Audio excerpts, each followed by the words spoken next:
일상의 소소한 아름다움을 발견하는 언니 스토리맘입니다. 제가 지난번에 저희 아이가 뭐 놀림당하고 억울한 일 당하고 속상한 일 당했을 때 그 이야기를 좀 길게 찍은 것이 있는데요. 오늘은 제가 상대 엄마에게 전화를 했을 때 어떻게 말을 했는지 효과적인 방법에 대해서 이야기를 나누려고 해요. 물론 경험담이기도 하고 굉장히 저는 도움이 됐었거든요. 첫 번째로는 일단 내 아이가 왔을 때 아이가 이제 감정도 많이 상하고 울 수도 있고 아플 수도 있고 되게 속상한 마음이 있고 자존심이 있다 보면 이야기를 막 안 하고 싶을 수도 있고 그렇거든요. 근데 절대 몰아세우지 마시고 왜 너는 그렇게 당하고만 있었냐든지 왜 누구한테 말하지 않았어? 선생님한테 말하지 않았어? 너 왜 바보같이 그랬어? 그런 말을 하고 싶더라도 그 이야기를 하지 마시고 아이의 이야기를 처음부터 끝까지 쭉 들으셔야 돼요.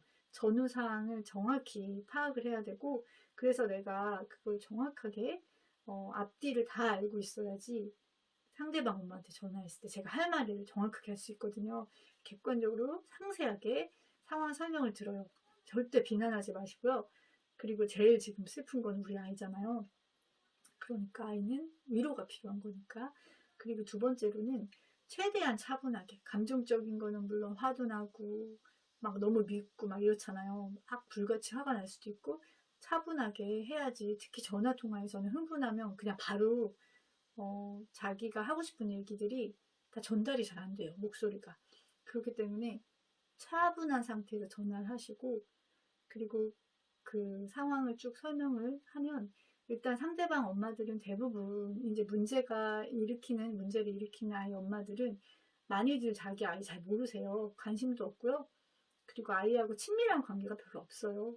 그렇기 때문에 제가 이렇게 얘기했을 때 처음에는 이렇게 좀 당황을 할 수도 있고 그리고 많은 분에게 전화를 받는 엄마 같은 경우는 방어적으로 나오거든요. 그럴 때 바로 막 화를 내면서 하면 그게 이야기가 일단 진전도 안 되고 결과적으로는 이제 도움이 안 되기 때문에 차분하게 이야기를 하면서 이 상황 설명하고 그러면 그 엄마는 내가 너무나 자세하게 설명하기 때문에 일단 되게 당황을 해요. 그리고 그때 이야기를 끝내고 나서 내 아이가 어떤 마음 상태인지를 얘기를 하는 거예요.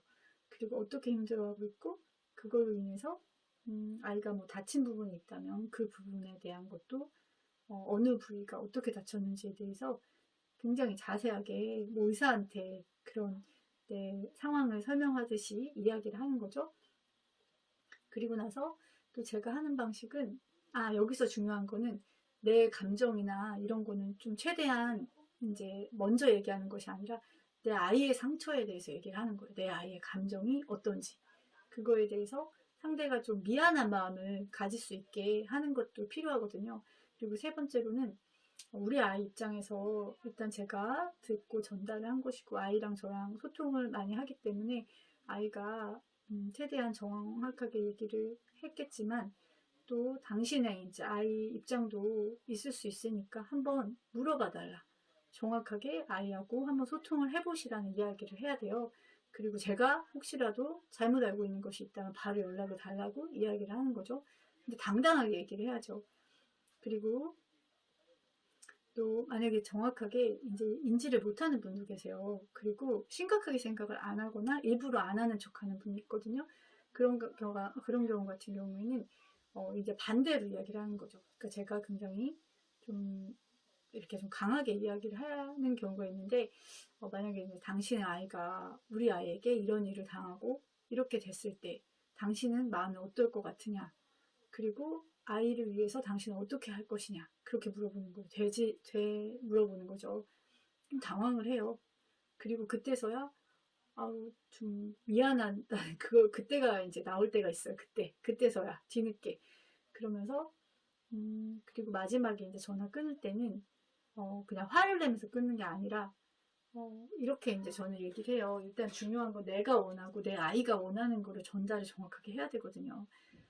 일단 처음에는 이렇게 뭔가 밑밥을 가는 그 말은 물론 아이다 보니까 실수할 수도 있고 누구한테 상처를 주거나 뭐 의도적이건 아니건 잘못을 저지를 수도 있다고 저는 생각합니다. 근데 아이가 크면서 그 부분들이 바뀔 수 있을 거라고 생각하는데 가장 중요한 건 저는 엄마가 아이의 잘못에 대해서 정확하게 얘기를 해주고 아이가 거기에 대해서 책임을 져야 되는 게 필요하다고 생각을 합니다.